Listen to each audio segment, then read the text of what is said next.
Hello again. Pretty powerful stuff there, and interesting how audio branding can instantly create images in your mind and can drive you into identities and perceptions and feelings. And for those of you who like Star Wars, then pretty positive emotions caused by the stirring soundtrack. So I just thought that was a bit of fun. I'm recording this one because the schedule has changed, and so this is it's an important but additional bit of content for you to devour at your leisure. Like all marketing activity, branding needs to have objectives. If we don't have objectives, we don't know what we're trying to achieve, and therefore there isn't much point. If we don't have objectives, we've got nothing to measure against. Here are 4 potential branding objectives. They're pretty straightforward. So in terms of category, well, it's an objective really only when there are circumstantial changes or when something is wholly new or when we want to prompt somebody of a need, which may be something quite significant, like moving house or a new baby arriving or that sort of stuff.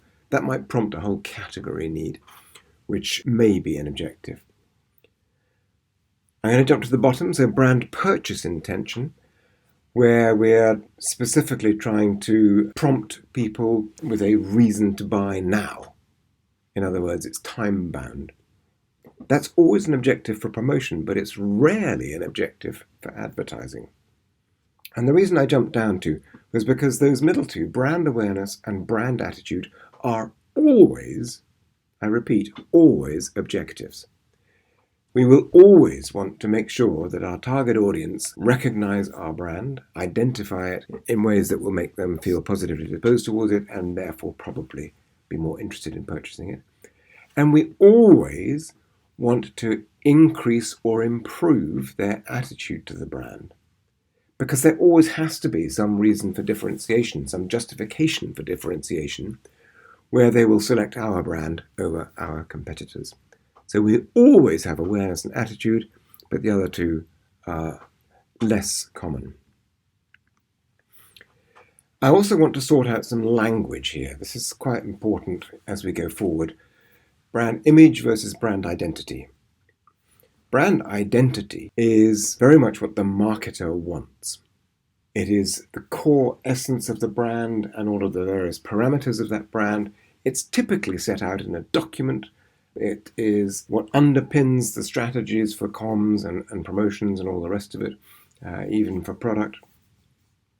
But it's what the marketer wants, as opposed to brand image, which is what exists in the mind of the consumer. Now, ideally, we want those two things to be the same, but we don't have control over consumers' minds, thank goodness. We need to work hard to try and get the brand image to be as consistent as possible with our intended brand identity. And we do that by using messages in various forms. It may be messages in terms of advertising, but it may also be messages kind of embedded in the product or service that we have, in the sorts of people who represent our product or service, in the sorts of access or places or whatever where people can find our products or services. And all of those want to be as consistent as possible with our identity so that the image becomes as consistent as possible, what we want people to believe. There are problems because inevitably there are lots of other sources of inspiration. Our intended brand identity isn't the only thing going into people's minds. And obviously competition are trying hard to disrupt what we're saying. And there's lots of other marketing noise going on as well, and all sorts of other stuff, whether that be viruses or the dog needs to go out or it's time for supper or there's a great movie on. Whatever it may be, there's lots of other competition, noise, and other influences that will affect what's going on. And the other influences may be other people. It may be that what other people think of a brand is going to affect what we think of it in ways that is different from what the marketer intends it to be.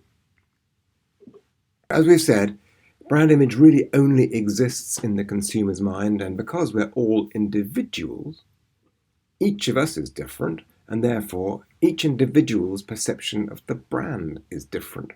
And we have to, as marketers, as brand managers, we have to understand that and work with it.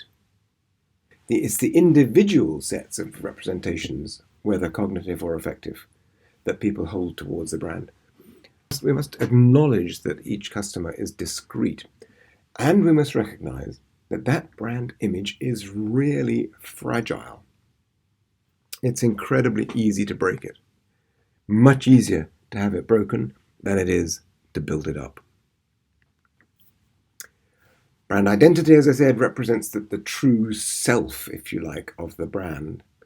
Based on the brand's vision, its objectives or aims, its nature, its values, all of those sorts of things. It's included in the brand documentation or the brand charter, which is presumably held at the marketer's office. And that defines what must stay for the long term and what may change over the shorter term. There are aspects of both, and different brands have different aspects that may have to stay or change. Brand identity is represented in various different ways by various different academics and various different organizations. And these are some of them. You may have come across one or two. We've already discussed things like the brand prism, but there's also, working across here, the brand temple, which can be that way, or brand house, and a brand temple built on various pillars. There's a brand key, which was used by Unilever for many, many years. There's a brand onion with various layers. There is the brand prism from Capra. There's a T-plan, which was developed and used by JWT as an ad agency. And there is the CBBE model, and by Keller. All of them pretty much do the same job in different ways. They include the provenance, they include the user group, they include some kind of environmental stance or performance, they include price, and they include access and stuff like that, perceptions and values. I'm going to use one of them just to illustrate. So brand belief sits at the bottom of this branded house, or it's one of the pillars, or it's the outer ring, or whatever. There may be something about brand role, which is the function within the target audience or within the brand community. What role does it play? It doesn't matter about people who aren't in the target audience. We're only concerned about the target audience. What are the brand values that it espouses, and therefore that it plays back to that target audience? And as a consequence of all of that, what is the tone of voice with which we need to communicate to that target audience? Which sort of tone of voice is going to resonate with them best in this context? Is it humorous? Is it serious? Is it informational? Is it really emotional? All sorts of different ways of communicating. On top of that, we'd put the brand idea, which is something like the slogan or the tagline or the USP or the core value proposition or whatever you might want to call it. Let's illustrate that with an example. And when we come on to look at the HSBC case history, you'll see this. But the brand belief is that this bank can bring global experience, what it's learned in one part of the world, can benefit local customers in another part. The brand role is to provide relevant professional services in the finance arena to our target audience, who are the mass affluent. Our values, or at least at the time when this was done, were of being caring, of being stoic, which is another word for conservative, of being safe, and of being trusted as an organization with your money. And our tone of voice needs to be authentic, needs to be solid, because we are, after all, looking after your money. But it also wants to be interesting, because most banks are pretty boring. And the brand idea that came out of all of that, and there's a big analysis that you'll get to see in the HSBC case history, is the world's local bank. How does that play out? Well, let me show you with this little example of a film. Around the world, people do things in different ways. For example, it is traditional among the Chinese for the groom's family to pay for the wedding, or weddings. In the West, however, it has been the custom for the bride's family to foot the bill.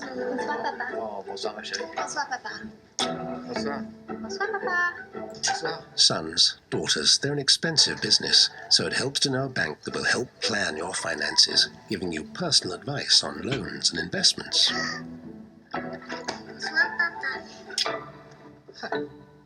HSBC, the world's local bank. We'll explore much more of that in the case history, but you can see it isn't about banking products, it is about HSBC as a brand. And clearly the objectives changed over time. So we were at that stage just finished with an awareness section and getting into trying to build some personality around the brand. We've looked at the brand house. Let's look at the brand identity prism, where brand managers get involved in marketing programs. But the bottom line is that any brand, no matter how strong, at one point in time is susceptible to poor brand management. So tools like this are designed to try and help brand managers to provide consistent but also effective management of their brand. Here is Capfra's brand identity prism, and you will see that it is split vertically between externalization and internalization. So external is, as the name suggests, dealing with the outside world, and internalization is what happens within the company, effectively, or within the brand. And then horizontally, at the top we have the picture of the sender, and which is the brand, and at the bottom we have the picture of the receiver, which is the consumer. And we'll look at each of these 6 dimensions. So externally, the picture of the sender is the brand and what it stands for. The physique is really what is the function of that brand. The personality is much more in terms of what it stands for and values. The culture talks about the culture internally that the brand projects. And the self-image is how the brand wants to be seen. So it's a little bit like brand identity. If we move across to reflection, that's the way that the receiver sees themselves in using our brand. And coming up to relationship is the relationship we want to have with those outside parties, our consumers and stakeholders. So those are the 6 attributes. To try and make that a bit clearer, let's look at a couple of examples. There we have L'Oreal in Paris, because you're worth it. Looking around this, the physique is female skincare, but it's important that it is outward-looking, it's dedicated to all of the women. The personality they want to project is that of very beautiful and attractive women with sex appeal. The culture of the company is trying to drive excellence in beauty and innovation and expertise. And the self-image of the customer here, because we've moved into the picture of the receiver, is that thanks to L'Oreal, I'm a beautiful, independent and powerful woman. And hence the tagline, because you're worth it. The reflection, pretty self-explanatory. I can benefit from their experience of skincare, but it's also at an affordable price. And the relationship is one of trust, of beauty partnership. So I hope that helps you to see how the prism works. Here's another example of Nike. We don't need to go through it in great detail. You can pause and look at this at your leisure. But the personality, top right, is of sportive, athletic spirit and lifestyle. It's a pretty American culture of sport and fitness, and also of self-fulfillment. And therefore, the self-image is that I am an athlete. Yes, I'm brand conscious, but I'm cool as a consequence. The reflection, full of energy, aggressive, youthful, competitive, and brand conscious again. And the relationship is more about this sort of achievement idea. So yesterday you said tomorrow, and run the day, and all that sort of stuff. And the physical representation, the physique, is just do it, and the swoosh symbol. What I want you to do now, I'm going to pause this video, or indeed stop the video, you can pause it, and I'd like you to choose a brand and fill in this prism for yourself. So think about the identity of what a marketer wants, the image of what the consumer perceives. Think about how this works across the personality, the culture, the self-image, the reflection, the relationship, and the physique for a brand of your choice. Have a think and see whether it works, and if you have any questions about it, you can get back to me.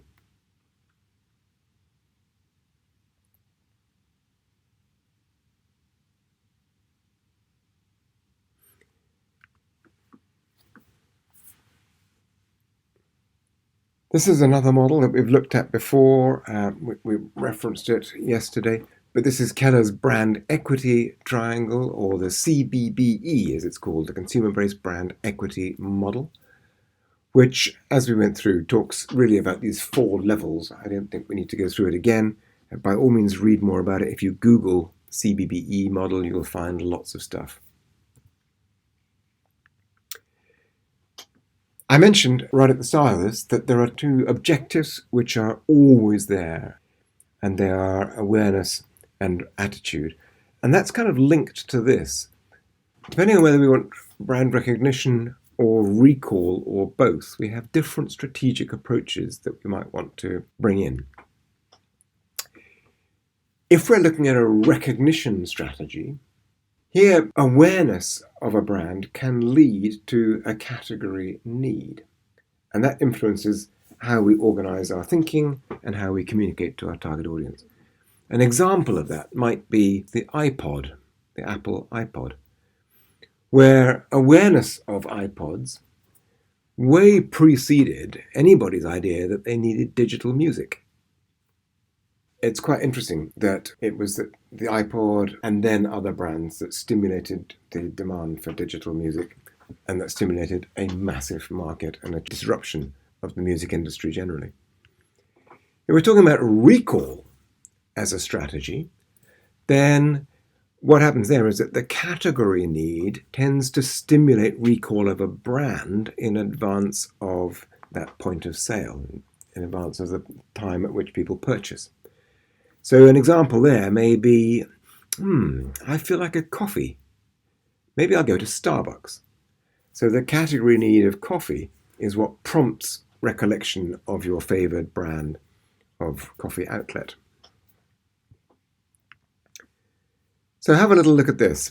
I'm going to ask you whether that is a recall or a recognition strategy that we're looking at here. It can sometimes feel like banks do as little as possible for their customers, like not paying interest on current accounts, or only bothering to get in touch when they have something to sell. And it's a fact that millions of people are missing out on hundreds of pounds by not switching banks. So if you think your bank's taking you for granted, break free and go somewhere better. So what do you think? What's that trying to do? Is it about recognition or is it about recall? Is it about category need or is it about awareness need? Well, if you break it down, it's quite interesting. Category, almost everybody needs a bank. And what's interesting about that is that the majority of people never switch banks. So it's a very infrequent need. But actually the category need is the effect of this film. Is it an awareness need? Well, TSB is actually a relatively small bank amongst the high street banks in the UK. So actually, recognition and recall is a really important thing. So awareness is important. And TSB, through all of their commercials, use the same music, the same style of animation, the same Scottish lady's voiceover and accent. So there's consistency about this in order to drive recognition. Is it about attitude adjustment? Well, probably it is, because they're trying to induce a positive feeling towards the brand. Is it actually about purchase intent? Well, because of the positive attitude and some of the thoughts which are embedded in there, maybe people will think, I'll give them a try. So you can start to see a balance of different objectives being played out through that film. Marketers are increasingly talking about brand attitude as being a really important metric, a really important thing to understand. And there are 4 important characteristics about brand attitude that we need to understand as we go forwards. There's the cognitive attribute.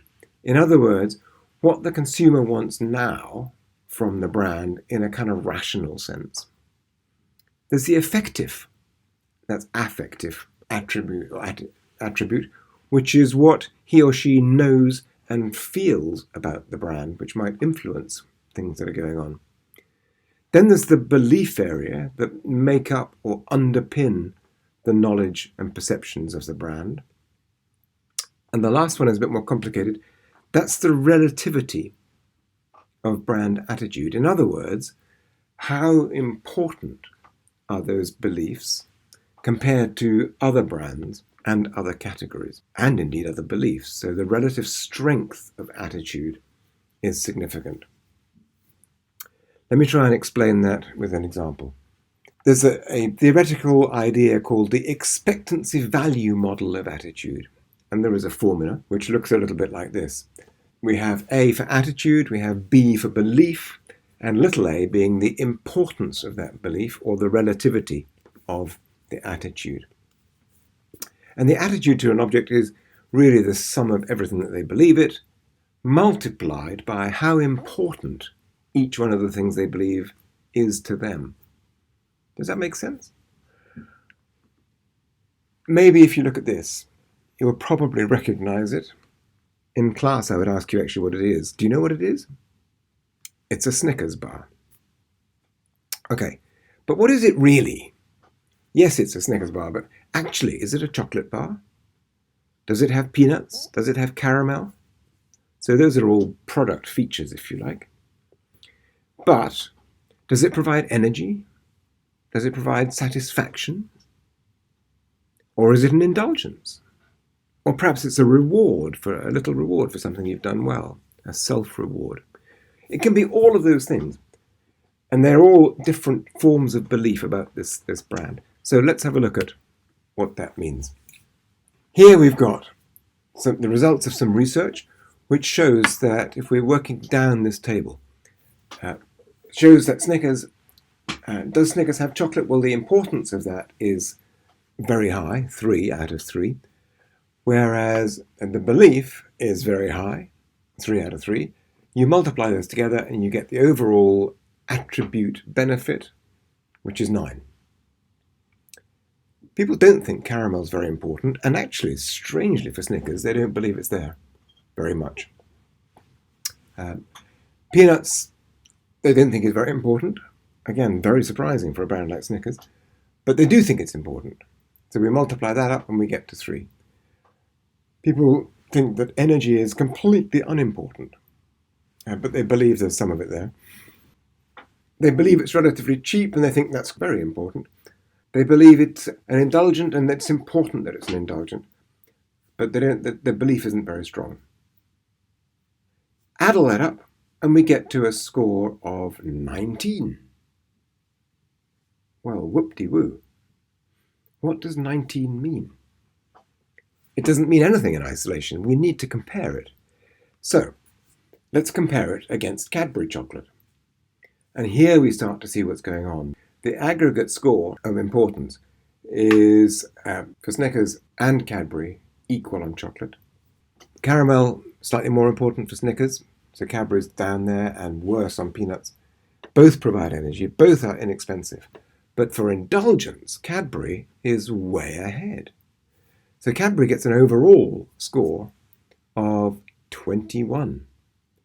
And therefore we can start to understand how this tool is used.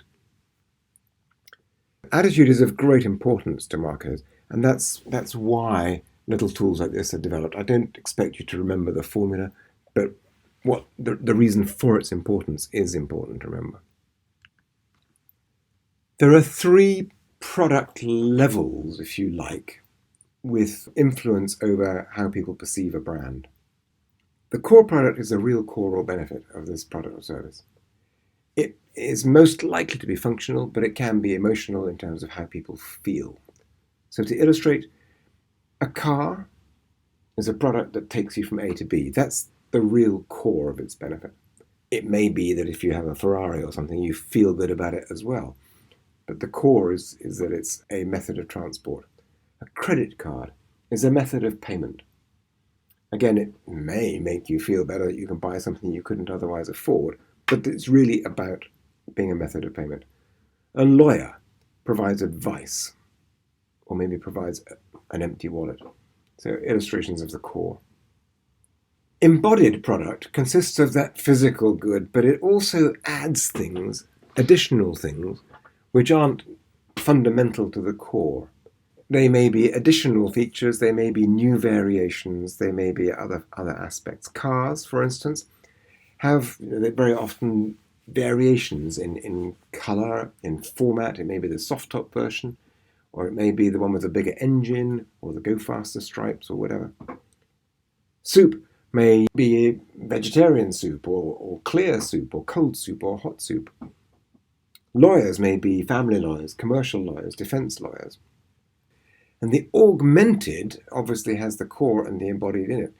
But it's actually all the other factors which support and hold up or even promote the brand. Not part of the core or embodied, they're external to that.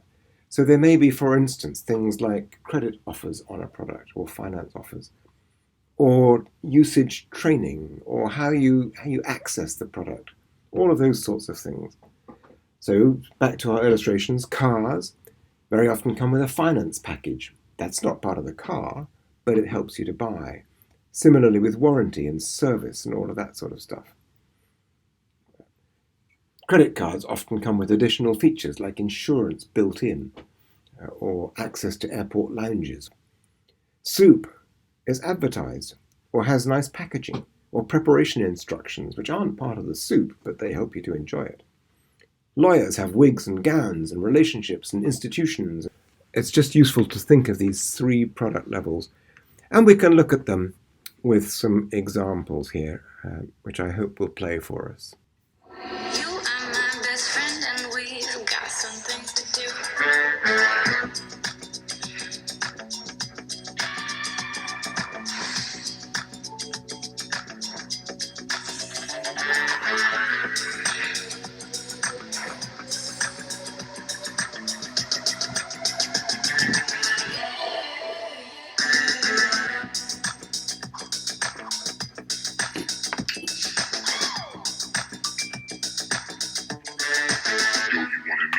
Yeah, Yo, you wanna meet me in the lounge? yeah, Yo, you wanna meet me in the club? yeah, Yo, you wanna meet me downtown? okay.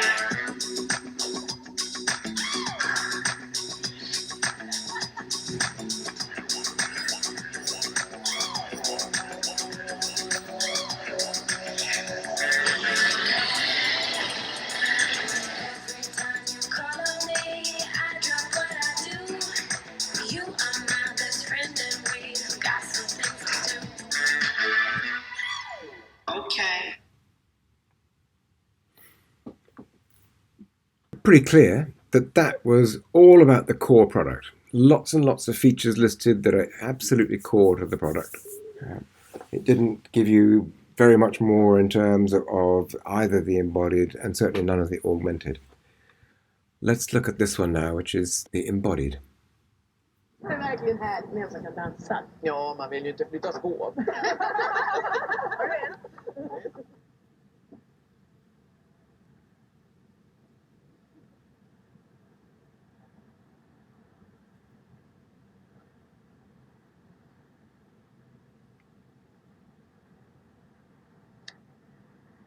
Bra. Ja, annars kan man ju alltid dansa med kvast.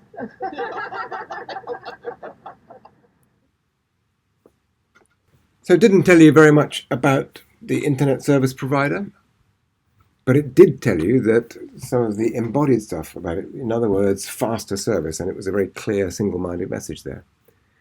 And lastly, let's look at the augmented product.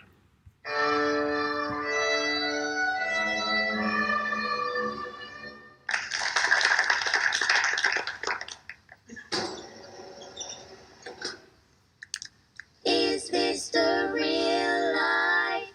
Is this just fantasy?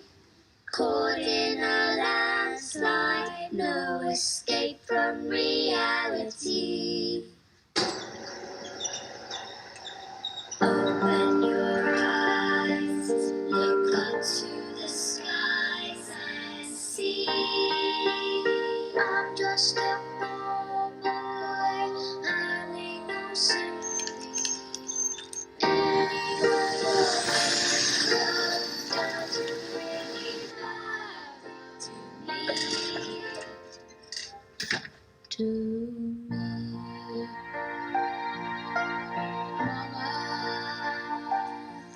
just killed Marshall.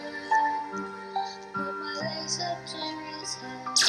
Pulled my trigger. I'm not dead. Like I just begun.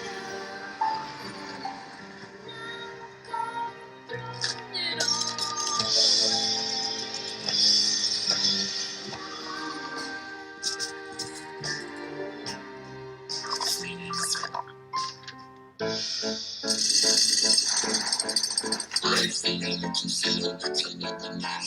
all Scaramouche, will you do the fandango?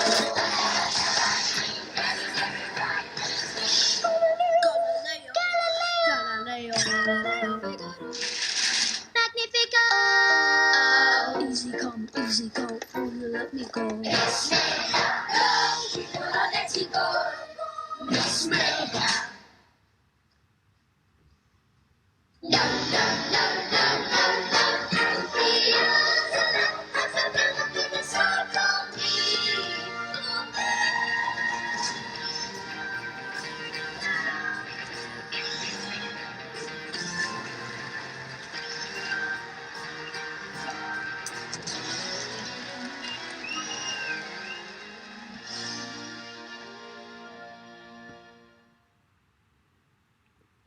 Wow, well, we didn't learn an awful lot about either John Lewis or Waitrose in that film, other than the idea of passion.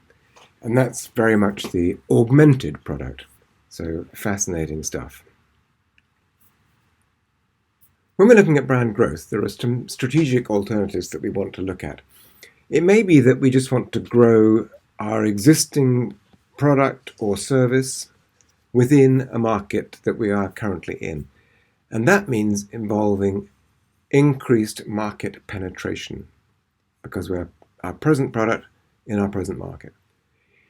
If we decide that we're going to introduce some new variation into our existing market, then we're in this area here, which is product development. If we decide that we're going to take our existing product into a new market, that doesn't necessarily mean a new country. It might mean a new target audience segment or something of that sort. And of course, if we're going to go into a new market with a new product, then we're in this whole area of diversification. So we've got market penetration, we've got product development over here, market development down here, and diversification here. And Ansoff, who created this matrix, determined that there were different levels of risk. If we're playing in our own market with our own product, we understand both pretty well, I would hope, and therefore risk is minimal. In both of these two areas of product development and market development, the risk is more because one of those two things are new to us and we don't necessarily understand it. If we move to the bottom right quadrant into diversification, the risk is exponentially greater because we neither understand the product that we're playing with now or the market into which we're introducing it. So there's a significantly increased risk in there. And Ansoff's matrix is, again, a useful analysis tool. We can illustrate it, if you like, with some examples. So work that I did a long time ago with Twix in the Middle East, we needed to increase the penetration, or we wanted to increase the penetration of Twix in Saudi Arabia at the time. It was already in the market, and so people knew the brand, but it wasn't consumed very much because it was positioned as a shareable outdoor snack. And that doesn't really work in the Middle East, where you're talking of temperatures 40, 45 degrees. People are wearing white dish dashers, chocolate melts, and it's culturally inappropriate to share outdoors anyway. So we completely repositioned it, and that's a different story, but it was a present market with a present product. In this area, we are looking at a present market being the automotive market in a particular country or territory. But BMW introduced an electric vehicle, which is a very different sort of vehicle with different service requirements, different understandings. That's a new product development. If we're looking at market development, well, you may think, what's that all about? This is another little story from the past where Mars wanted to introduce pedigree pet food into Japan, where it wasn't. So pedigree pet food clearly exists all around the world, but there was no market in Japan. And interestingly, as an anecdote, what Mars did was open a load of pet stores first, so that people would buy pets. And once they bought the pets, they needed to feed the pets, so they then started to buy the pet foods. That was a long-term strategic market development. And in the diversification area, well, it's kind of change for the sake of change, really. It's very risky. And people very often get it wrong. There are many, many stories, some apocryphal, some genuine, about how people can get it badly wrong. Here's one. Who knew that Colgate introduced a range of fast foods? It's unconscionable, and surprise, surprise, they didn't work. Harley-Davidson introduced a range of cosmetics and perfumes. Strange, who would want to smell of petrol? But actually that did work because they were appealing to their tribe and providing them with brand associations that actually were very positive. So I want a little exercise for you here. I want you to watch this film and then tell me whether it's product development, market development, or diversification. At BMW, we don't just design cars, we trigger feelings. Every line we draw, every detail we debate is felt by generations past, present, and future. Introducing our latest innovation, BMW xDrive Baby Boots. Thanks to xDrive's intelligent dynamic control, the Baby Boots detect the slightest loss of balance and react in under a tenth of a second to enable perfect weight distribution at all times, which creates improved traction for more secure toddling around corners. This isn't just their first step.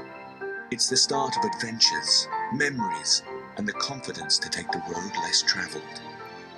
BMW xDrive Baby Boots, also available in pink.